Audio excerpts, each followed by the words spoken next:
안녕하세요. 2019년 칭다오 청운항공학교 멘토멘티의 AP 사이콜로지 네 번째 강의입니다.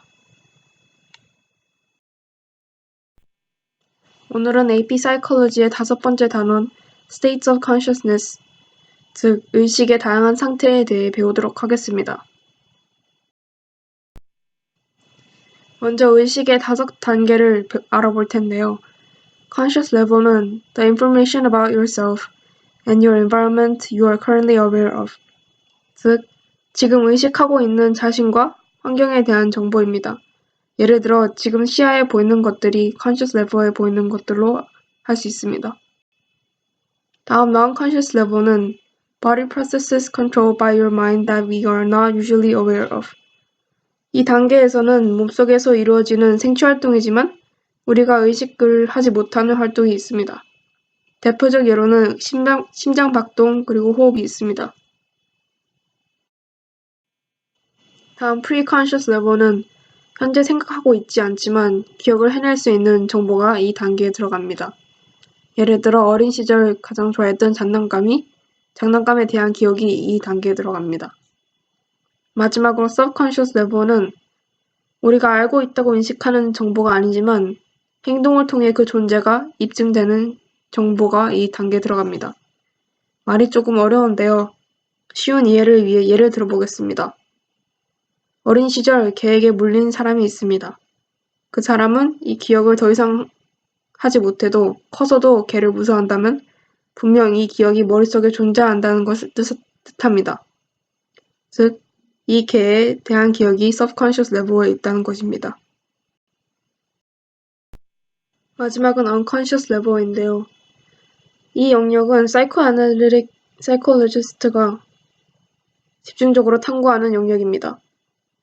psychoanalytic psychologist에 따르면 이성이 감당하지 못하는 괴로운 기억과 감정들이 억눌려서 이 영역에 담겨 있다고 합니다. 다음은 sleep disorder에 대해 배워보도록 하겠는데요. 첫 sleep disorder는 insomnia입니다. insomnia는 한국어로 불면증인데요. 가장 흔한 sleep disorder로 전 세계 인구 중 10%가 불면증에 시달린다고 합니다. 불면증 증세로는 잠들거나 잠들어 있는 것에 어려움을 겪는 것입니다. 그리고 불면증을 완화하기 위해서는 카페인 음료를 줄이고 규칙적인 운동과 규칙적인 생활 패턴을 유지하는 것입니다. 다음 sleep disorder는 narcolepsy인데요. narcolepsy는 한국어로 발작성 수면입니다. 발작성 수면은 전 세계 인구 중 오직 0.001%에서만 발생하는 아주 희귀한 병인데요. 발작성 수면 환자들은 불시에 아주 강한 졸림을 느끼고 심할 경우에는 예상치 못한 때에 잠들어 버리기도 합니다. 이 병은 약물이나 수면 패턴을 바꾸는 것으로 치료할 수 있습니다. 다음 병은 수면성 무호흡인데요. 이 병에 걸린 사람은 수면 중 짧은 기간 동안 호흡을 멈춥니다. 이런 증세는 사람을 잠에서 잠시 깨게 만들고 다시 잠들게 만드는데요. 결과적으로 이 병은 사람을 깊은 잠에 못 들게 만들고 기억력이나 집중력에 큰 피해를 줍니다. 또한 이 병에 걸린 사람들은 수면 중 깨는 이런 증세를 기억하지 못해서 병원에서 진단받는 것도 어렵습니다. 다음은 꿈에 대해 배워보겠습니다. 먼저 꿈에 대한 발생 원인을 설명하는 두 가지 이론이 있는데요. 첫 번째 Activation Synthesis Theory는 꿈을 그저 생물학적 현상이라고 봅니다. 이 이론에 따르면 꿈은 렘 수면 동안 신체에서 일어나는 현상에 대한 뇌의 활동이라고 설명합니다.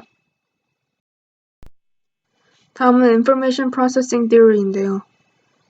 이 이론에 따르면 일상 스트레스가 꿈의 강도와 빈도를 늘린다고 주장합니다. 또한 꿈은 일상의 걱정과 관련되어 있고 꿈을 꾸는 동안 뇌가 그날의 스트레스를 관리하고 그날 얻은 정보를 기억으로 옮긴다고 주장합니다.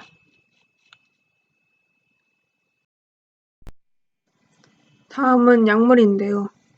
약물의 정의는 뇌의 화학적 성분을 바꾸고 사람의 의식 상태를 바꾸는 물질입니다.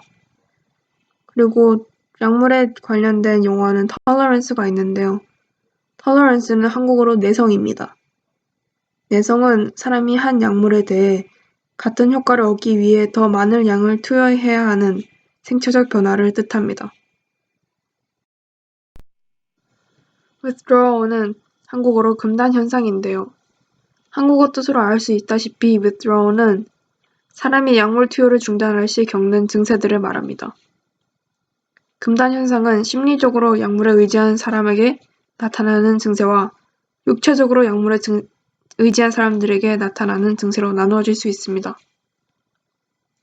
먼저 심리적으로 의지한 사람들은 그 약물이 없으면 특정 행동을 하거나 특정 감정을 못 느낀다고 믿기 때문에 그 약물에 대한 아주 강한 욕구를 느낍니다. 또한 신체적으로 그 약물에 의지한 사람들은 약물 투여를 중단할 시 두통이나 심한 발한 등을 겪습니다. 다음은 흥분제인데요. 흥분제인 스티뮬런스의 예는 카페인, 코케인, 암페타민 그리고 니코틴이 있습니다. 흥분제는 신체 기능을 가속시키고 특히 자율신경계의 기능을 활성화시켜 맥박 등을 빠르게 만듭니다. 이러한 급격한 생체적 변화는 행복감이나 자신감을 느끼게 합니다. 하지만 부작용으로는 수면에 어려움을 겪는다거나 입맛 부족, 심장 문제 그리고 불안증 등이 있습니다. 다음은 저하제인데요. 저하제인 디프레센트의 예는 알코올, 발베출레이 그리고 안사일러틱스가 있습니다. 흥분제와 반대로 저하제는 신체 기능을 느리게 하고 저하제 또한 행복감을 불러옵니다. 하지만 저하제는 반응 속도나 판단 속도도 느리게 하고 운동신경에도 영향을 줍니다. 이 때문에 과도한 알코올 섭취를 했을 시에 판단력이 흐려지고 몸을 가누기 어려워지는 것입니다. 다음은 아편제인데요. 아편제인 오피에트의 예로는 모르핀, 헤로인, 메타돈 그리고 코데인이 있습니다. 아편제는 엔도르핀과 비슷한 역할을 하여 아주 강력한 진통제인 동시에 기분 상승제입니다. 그리고 아편제는 사람을 나른하게 만들고 행복감을 느끼게 만듭니다. 아편제는 그리고 효과가 강력하고 빠른 만큼 아주 중독성이 강한 약물입니다.